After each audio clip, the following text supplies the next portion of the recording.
সবাইকে স্বাগতম শিক্ষার সমীকরণ ইউটিউব চ্যানেলে। আজকে আমরা দশম শ্রেণীর জীবন বিজ্ঞান ক্লাসে এসছি। আজকে আমরা পড়ব সেল ডিভিশন, কোষ বিভাজন। তো আগের দিন ক্লাসে আমরা একটি গুরুত্বপূর্ণ টপিক করেছিলাম। তো যারা তোমরা দেখোনি ভিডিওটা অবশ্যই দেখবে, না হলে এই ক্লাসটা বুঝতে কিছুটা অসুবিধা হবে। তো আগে ওই ভিডিওটা দেখবে। তো আজকে আমরা শুরু করব কোষ বিভাজন। তো কোষ বিভাজন কি? কোষ বিভাজন হলো একটি কোষ সেটি বিভাজিত হয়ে একাধিক কোষ সৃষ্টি হওয়া, দুই বা ততোধিক কোষ সৃষ্টি হওয়া, সেটি হলো কোষ বিভাজন। এই কোষ বিভাজন বিভিন্ন ধাপে বিভিন্ন পদ্ধতির মাধ্যমে প্রক্রিয়াটি সংগঠিত হয়। তো কিভাবে কি হয় সেটা আমরা দেখব। প্রথমেই দেখব আমরা কোষ বিভাজনে যে সমস্ত অঙ্গাণুগুলো জড়িত থাকে সেই অঙ্গাণুগুলি হলো নিউক্লিয়াস, সেন্ট্রোজোম ও মাইক্রোটিউবিউলস, রাইবোজোম, মাইটোকন্ড্রিয়া। তো এর মধ্যে প্রধানত হলো নিউক্লিয়াস। আমরা জানি কোষের মস্তিষ্ক বলা হয় নিউক্লিয়াসকে। তো নিউক্লিয়াস প্রধান অঙ্গাণু হিসাবে জড়িত থাকে কোষ বিভাজনের ক্ষেত্রে। তো নিউক্লিয়াসের মধ্যে আমরা আগের দিন দেখেছিলাম, আগের ক্লাসে ক্রোমোজোম থাকে, নিউক্লিয় জালক, এবং তার মধ্যে থাকে ক্রোমোজোম। তো এই ক্রোমোজোমগুলি বিভিন্নভাবে বিভাজিত হয়ে কোষ বিভাজনের মধ্যে অত্যন্ত গুরুত্বপূর্ণ ভূমিকা পালন করে। এছাড়াও সেন্ট্রোজোম এবং মাইক্রোটিউবিউলস। সেন্ট্রোজোম হলো প্রধানত প্রাণী কোষের ক্ষেত্রে সেন্ট্রোজোম দেখা যায়, যেটি বেমতন্তু গঠনে সাহায্য করে, এবং উদ্ভিদ কোষের ক্ষেত্রে সেন্ট্রোজোম থাকে না, তার পরিবর্তে থাকে মাইক্রোটিউবিউল উদ্ভিদ কোষে কোষ বিভাজনে গুরুত্বপূর্ণ ভূমিকা পালন করে। এছাড়া রাইবোজোম হলো মূলত প্রোটিন সংশ্লেষ করে কোষের মধ্যে, কোষ বিভাজনের সময় প্রোটিন সংশ্লেষ করে। এবং মাইটোকন্ড্রিয়াকে আমরা জানি যে মাইটোকন্ড্রিয়া শক্তি ঘর বলা হয়, অর্থাৎ কোষ বিভাজনের সময় শক্তি সরবরাহ করে কে? মাইটোকন্ড্রিয়া।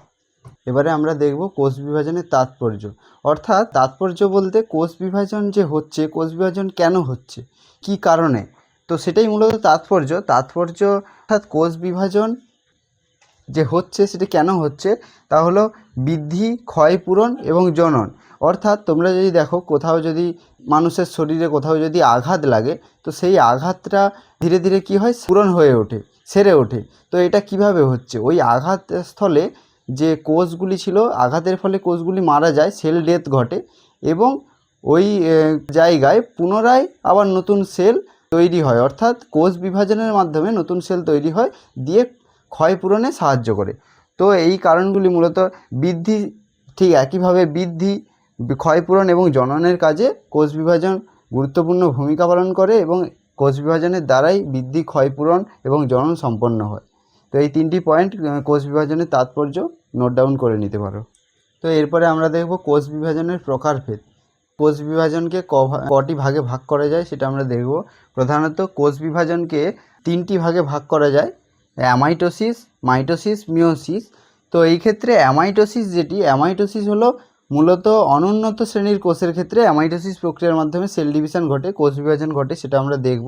এছাড়া প্রধানত দুটি, মাইটোসিস এবং মিওসিস সাধারণত আমরা দেখব উন্নত শ্রেণীর কোষের ক্ষেত্রে কোষ বিভাজন ঘটে এই দুটি প্রক্রিয়ার মাধ্যমে। তো আমরা প্রথমে দেখব অ্যামাইটোসিসের ক্ষেত্রে কি ঘটে। অ্যামাইটোসিস হলো অনুন্নত শ্রেণীর দেহে এই সমস্ত কোষ বিভাজন, এই প্রক্রিয়ার মাধ্যমে কোষ বিভাজন দেখা যায়।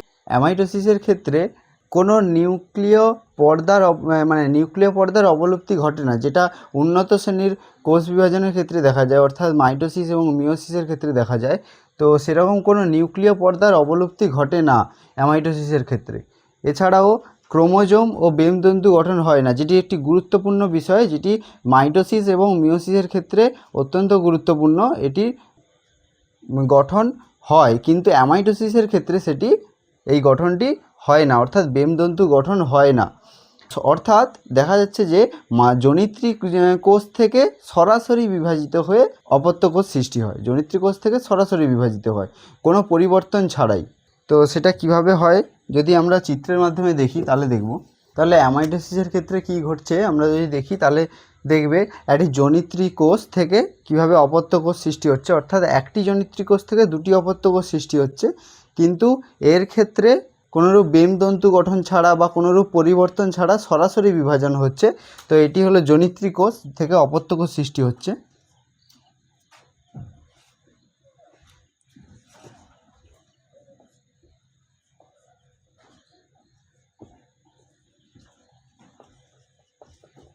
জনিত্রী কোষ প্রথমে নিউক্লিয়াস ধীরে ধীরে বিভাজিত হয়ে নিউক্লিয়াসটি লম্বা হয় এবং কোষের সাইটোপ্লাজমটি সংকুচিত হয়ে যায়, মাঝ বরাবর কোষের সাইটোপ্লাজম সংকুচিত হয়।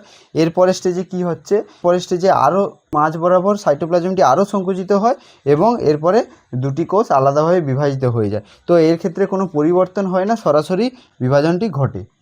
এটি জনিত্রী কোষ থেকে অপত্য কোষ সৃষ্টি হচ্ছে।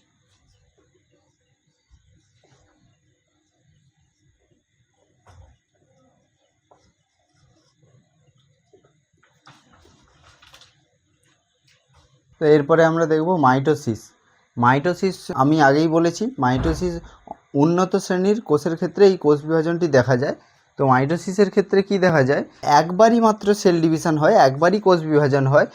এতে কি হয়, সম আকৃতি সম্পন্ন, সমগুণ সম্পন্ন। অর্থাৎ কি বলতে চাইছে, এখানে জনিত্রী কোষ থেকে যে অপত্য কোষ সৃষ্টি হয় সেটি সম আকৃতি এবং সমগুণ সম্পন্ন হয়। অর্থাৎ জনিত্রী কোষ এবং অপত্য কোষের মধ্যে গুণগত দিক থেকে কোনো পার্থক্য হয় না। এছাড়াও কি হয়, সমান সংখ্যক ক্রোমোজোম দুটি অপত্য কোষে বিভাজিত হয়ে দুটি অপত্য কোষে সৃষ্টি করে। সমান সংখ্যক ক্রোমোজোম অর্থাৎ জনিত্রী কোষে যতগুলি ক্রোমোজোম ছিল অপত্য কোষে সেম সংখ্যক ক্রোমোজোম থাকবে। মানে আমরা যদি দেখি তাহলে দেখব 2n যদি জনিত্রী কোষ হয় তাহলে অপত্য কোষের ক্ষেত্রে দুটি কোষ বিভাজিত হচ্ছে, অপত্য কোষের ক্ষেত্রেও 2n হবে।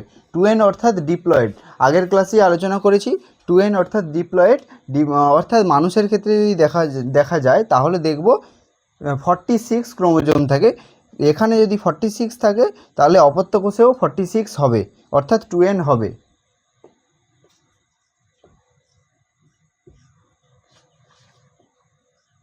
এটা পি জনু অর্থাৎ প্যারেন্টিয়াল জনু, অর্থাৎ জনিত্রী কোষ, এবং এটা হলো অপত্য কোষ। তো 2n যদি জনিত্রী কোষে থাকে অর্থাৎ মাতৃকোষে থেকে যদি 2n থাকে তাহলে অপত্য কোষেও 2n হবে। এটি হলো অ্যামাইটোসিস কোষ বিভাজন। তো আজকের এই পর্যন্ত থাকলো। এর পরের দিন আমরা কোষ বিভাজনের মাইটোসিস পর্যন্ত দেখলাম। মাইটোসিসের বিভিন্ন দশা আছে, সেই দশাগুলি নিয়ে আমরা আলোচনা করব এবং মিয়োসিসটাও দেখব। তো আজকের এই পর্যন্ত, সবাই ভালো থাকবে।